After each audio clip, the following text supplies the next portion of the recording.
Hindi man halata pero obvious na sa mata ng mga netizens na meron ngang galit itong anak ni Sharon Cuneta at Gabby Concepcion na si Casey sa isa sa mga kapatid niya na anak naman nito sa amaing si Kiko Pangilinan.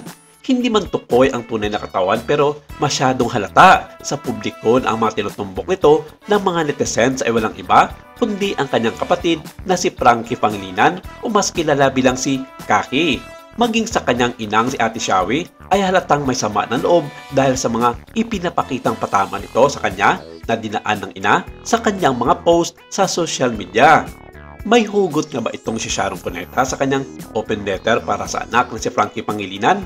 Nitong linggo kasi, August 28, 2023, nang lumipad na si Frankie pabalik ng New York kung saan ito nag-aaral ng kanyang kolehiyo. Si Frankie, ang panganay sa tatlong anak ni Sharon at former Senator Kiko Pangilinan. Sa Instagram, ibinahagi ni Sharon ang kanyang salubin sa muling pag-alis ng kanyang anak. Hindi pa rin daw siya masanay-sanay dito na sa tuwing pasukan ay hindi nila kapiling sa Pilipinas si Frankie. Sa ad ni Sharon, hindi pa rin ako masanay-sanay. Tuwing aalis si Kaki ko pabalik ng Amerika, parang pinupunit ang puso ko. It never gets any easier, such a loving and affectionate daughter and sister. Tuwing uuwi siya, tumatalon sa ligaya ang puso ko. Tapos aalis lang ulit. Tapusin mo na yung course mo, baba. Ayoko na ng ganito, lagi parang roller coaster ride. I love you with all my heart, my baby. 1 year na lang. Ano ba yan? Tapos si Melly naman. Wow! At Frankie Pangilinan, P.S. You were right. Mami, mahirap ka maging mami. Matapos ang 5 oras, nag-post si Sharon ng isang open letter para sa anak. Dito ay puring-puring niya si Frankie dahil isa raw itong mabait at masunuring anak. Ikinagulat ito agad ng mga netizens, lalong-lalo na ng mga sikat na showbiz vlogger at columnist dahil ayon sa kanila, unusual daw ang ginawa nito ni Sharon sa papuri sa kanyang anak na si Kaki na hindi niya nagawa noon sa ibang mga anak niya, partikular na nga dito ang panganay na si Casey Concepcion. Dahil parang pinapalabas na pang-artista at showbiz ka lang, day, at hindi katulad sa kapatid mong si Kaki na pwedeng isabak sa politika na mayroong talento at higit sa lahat, may malaking potensyal na maging isang magaling na pinuno ng ating bansa sa inarap. Saan kasi niya, my dearest Kaki, I went into your room just now, hoping to catch the last glimpse of you, looking at your things, touching your mattress, thinking of how and what you might be doing on the plane now. Did you eat, baby ko? Are you writing already? As long as you're comfy.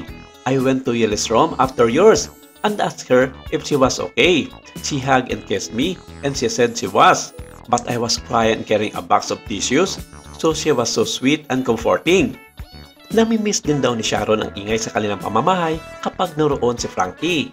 Namimiss din daw ito ng kapatid na si Miel Pangilinan. Ayon pa kay Sharon, maswerte siya dahil nagkaroon siya ng anak na katulad ni Frankie at mga kapatid nito. Hindi rin daw siya binigyan ni Frankie ng sakit ng ulo. Pinasalamatan din niya ito sa pagiging good daughter nito sa kanya, lalong-lalo na sa asawa niyang si Kiko Pangilinan. Tanong agad ng mga netizens, bakit nga ba daw si Casey sakit ang ulo ang ibinibigay sa kanya? Sa comment section, marami ang nakisimpatya kay Sharon, lalo na ang makatulad niyang ina ng tahanan. Pinuri nila si Frankie dahil sa pagiging mabait nitong anak kina Sharon.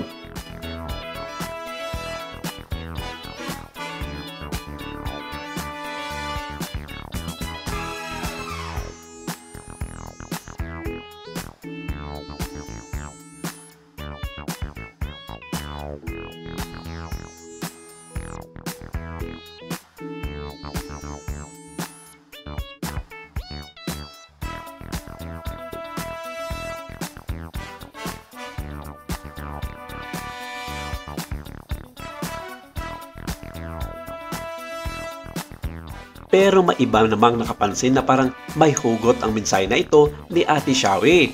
Tila may patama raw ito sa isa pang panganay na anak ng singer-actress na si Casey Concepcion, anak ni Sharon sa dating asawang si Gabby Concepcion. Sabi ng isang netizen, hindi rin niya masyadong kasundo ang kanyang ina pero never daw siya nitong ikinumpara sa kanyang mga kapatid. At ano nga ba daw talaga ang gustong palabasin ng megastar sa kanyang mga critic post recently na obvious naman na merong favoritism nga na nangyayari sa circle of family ni Sharon Cuneta, Kiko Pangilinan at Gabby Concepcion. Tila pinangaralan niya ito tungkol sa pagtrato sa mga anak na magkaiba man ang mga ama nito at maging sa mga vlog ng mga sikat na showbiz columnist tulad ni Ogie Diaz, Christopher Min, Morley Alinio at ng iba pa. Talagang kapansin-pansin araw ang ginawang pamamalait na ito ni Sharon sa kanyang panganay na anak na si Casey Concepcion dahil hindi dapat kinukonsente at isinasa publiko ang mga katulad nitong post. Natural lang daw na magtatampo ang isa sa mga anak at kung tutuusin, mas babait pa nga raw talaga si Casey sa lahat ng kanyang mga kapatid. Partikular na nga dito kay Kaki. Ayon ito mismo sa mga nakasalamuha nitong kaibigan at mga kapamilya. At nilinaw din naman ito na walang galit si Casey sa kapatid nitong si Kaki dahil wala naman daw dahilan para dito. Ito kasi ang mga lumalabas ng mga isyu sa ngayon sa social media na pinatunayan naman ng showbiz vlogger at columnist na si Christopher Min. Pinag-usapan ito recently sa kanilang YouTube vlog na Showbiz Now na kasama si Romel Chica at Wendell Alvarez. Galit na galit nga talaga si Casey sa ginawa nito ng kanyang inang si Sharon at ng kapatid niyang si Kaki Pangilinan. Ilan sa mga rason daw ayon kay Christopher Min ang panglaglag daw ng ginawa nito ng mag-iinang Pangilinan sa kanya. Maraming salamat. Ito lang muna ang ating update for today.